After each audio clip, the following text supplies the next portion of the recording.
باب ہے اذا حبت الریح، جب ہوا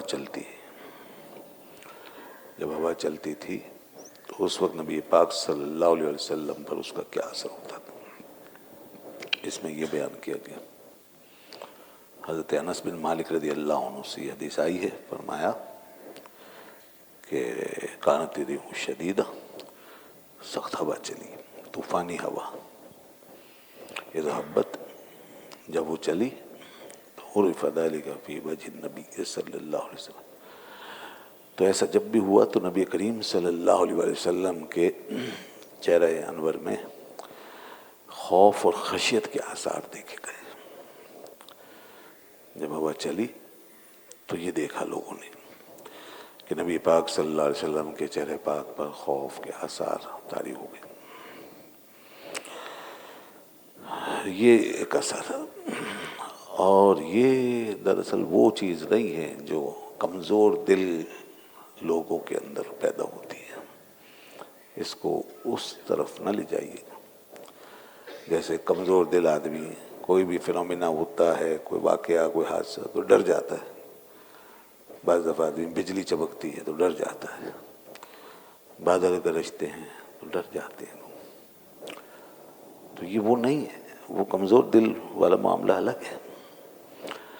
یہ معاملہ جو ہے یہ دوسرا ہے، یہ معاملہ ملتا ہے اللہ تعالیٰ کے فیصلوں کے ساتھ۔ وہ فیصلے جو اللہ نے ماضی میں فرمائے مختلف قوموں کے ساتھ، جس کے تحت عذاب آئے، ہواؤں کے عذاب آئے اور طوفانوں کے عذاب آئے۔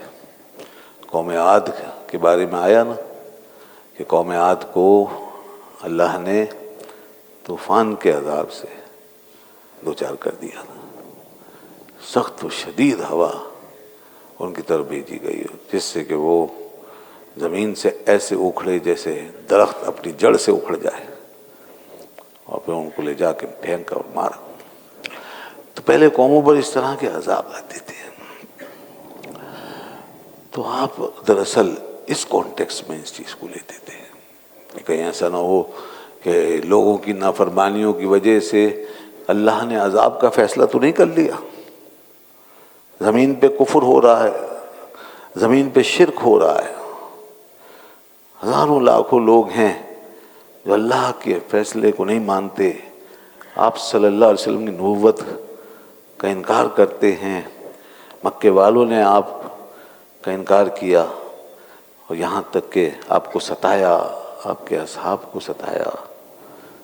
تو وہ جو نافرمانیاں کر رہے تھے، سرکشی کی ہے، اور اسی طرح اور لوگ جو گناہوں میں مبتلا ہیں، تو آپ کو اس بات کا ڈر ہوتا تھا کہ کہیں ایسا نہ ہو کہ اللہ کے عذاب کا وقت آ گیا ہے۔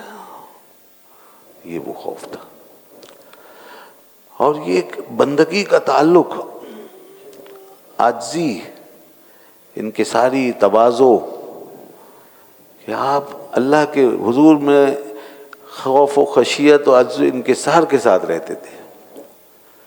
یہ آپ کی بڑی اعلیٰ شان، اور نبی کی سب سے بڑی شان اور پہچان یہی ہوتی ہے کہ وہ اپنی بندگی کے رشتے کو کبھی بھی نہیں بھولنے دیتا، وہ کبھی نہیں بھلاتا۔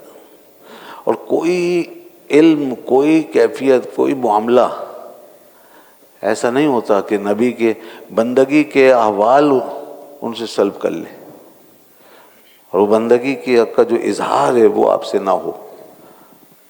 آپ نے تو جب یہ فرمایا کہ انا سید ولد آدم یوم القیامہ، کہ میں قیامت کے دن ساری اولاد آدم کا سردار ہوں گا، تو ساتھ میں یہ بھی فرمایا ولا فخر، لیکن اس پہ میں فخر نہیں کرتا، تکبر نہیں۔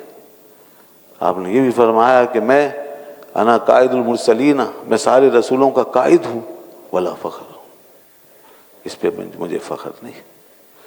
تو یہ وہ چیز کہ بندگی کا اظہار ہمیں وقت ہوتا تھا، ہر چیز میں، کیفیات میں تھا، الفاظ میں تھا، اظہار میں تھا، عبادتوں میں تھا، اور سب اعمال میں تھا، حتیٰ کہ سونے جاگنے میں تھا، کھانے پینے میں تھا۔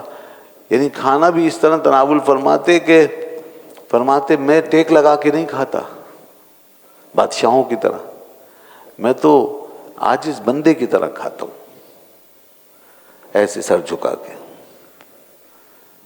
और जब फातेह मक्का की हैसियत से मक्के में गए, उस वक्त बहुत बड़ी फतह हासिल हुई, जिसे कुरान ने फतेह मुबीन फरमाया, और सबसे बड़ी ताकत हासिल हुई मक्का शरीफ पर। जब फतह हासिल हुई, उस फतह की क्या बात थी। तो उस वक्त आपका आलम क्या था कि घोड़े की पुश्त पर अपने आप को इतना झुकाया हुआ था कि ये अमामे का जो ये शिमला होता है, ये रिकाब तक छू रहा था। इस तरह उसकी पुश्त पे अपने आप को झुका के तशरीफ ले जा रहे थे, जिस पर कुफ्फार आपस में तबसरे कर रहे थे और लोग देखते थे। और एक साहब ने कहा किसी दूसरे से, यानी अबू सुफियान ने हज़रत अब्बास से कहा कि तुम्हारा भतीजा देखो बादशाह बन गया, इतना बड़ा लश्कर लेकर आया। तो हज़रत अब्बास ने कहा था बादशाह नहीं, गौर से देखो, वो अल्लाह के नबी। क्या बादशाह ऐसे आते हैं? ऐसे कोई बादशाह आता है फातेह? कभी देखा कि वो इस तरह आजी का पैकर बन के कैसे सर झुका के अपने रब के हुजूर में आ रहे हैं? ये आलम था। जब फातेह बन के इस तरह आ रहे हैं, तो फिर बताइए जब रब की इबादतों में जाते होंगे उस वक्त क्या आलम होगा। इससे सीखिए ना, समझिए ये चीजें। जब रब की इबादत में जाते थे उस वक्त खुशू खुजू का आलम क्या होता होगा, वो हज़रत आयशा रज़ी अल्लाह अन्हा ने बताया। और कहा हुजूर मक्का में अल्लाह के घर में हरम में अपने रब से ऐसे मांगते थे जैसे कोई भूखा शख्स रोटी का टुकड़ा मांगता है। ऐसी आजी के साथ, ऐसे गिड़गिड़ा के ये रब के हुजूर में हूँ, आपकी हाज़री। और जब नमाज पढ़ते थे तो सीने से ऐसी आवाज़ आती थी जैसे हांडी उबल रही है। तो ये बंदगी है। अब वो हर चीज़ से, जैसे हवा चली तो एक बंदे की तरह, मालिक तू सब कुछ कर सकता है, हम तेरे बंदे, तू अपनी हवाओं को कोई जो चाहे हुक्म दे दे। ये हवा चली है, न जाने हमारे लिए क्या लेकर आ रही है। हम पर अजाब नाजिल करने का इरादा हो गया तेरा, तो हम तेरी पनाह मांगते हैं। हज़रत आयशा कहती हैं या रसूल अल्लाह, लोग बादलों को देख के खुश होते हैं, और मैं आपको देखती हूँ कि जब बादल आते हैं तो आप परेशान हो जाते हैं, आपकी कैफियत बदल जाती है। तो आपने इरशाद फरमाया आयशा, तुम्हें पता है कि इसी किस्म की चीज़ों के ज़रिए अल्लाह ने पहले कौमों को हलाक कर दिया था। तो अगर रब ने इसमें अजाब का इरादा फरमा लिया हुआ तो मुझे कौन अमान देगा। ये देखिए, अब जो यहाँ पर मैंने एक बात की ना कि कोई इल्म और कोई ऐसी चीज़, आपका मकाम, मर्तबा, शान, शौकत जो भी है, वो आपके अहवाले बंदगी को मुनक़ते नहीं कर सकती थी। यहाँ आपको इल्म है, इन सारी जगहों पे इल्म है कि मेरे होते हुए अजाब नहीं आएगा। आपको मालूम है, कुरान आप पे नाजिल हुआ है, अल्लाह ने आपसे वादा किया है, मा कान अल्लाहु लियुअद्दिबहुम अंत फीहिम, ए महबूब जब तक आप इनमें हो इन पे अजाब नहीं भेजेगा अल्लाह। इस बात का आपको इल्म है। आपको इस बात का इल्म है कि मेरी नबूवत का सिलसिला कहाँ तक पहुँचेगा। आपने खुद बताया है कि मेरे बाद क्या होगा। आपने बताया है कि किस तरह कैसर और किसरा फतह होंगे। आपने खुद बताया है कि कैसे ज़मीन के ख़जाने तुम्हारे हाथों में होंगे। ये सब कुछ बता दिया है। ये सारा इल्म दुनिया को दे दिया है, क़यामत तक का दे दिया।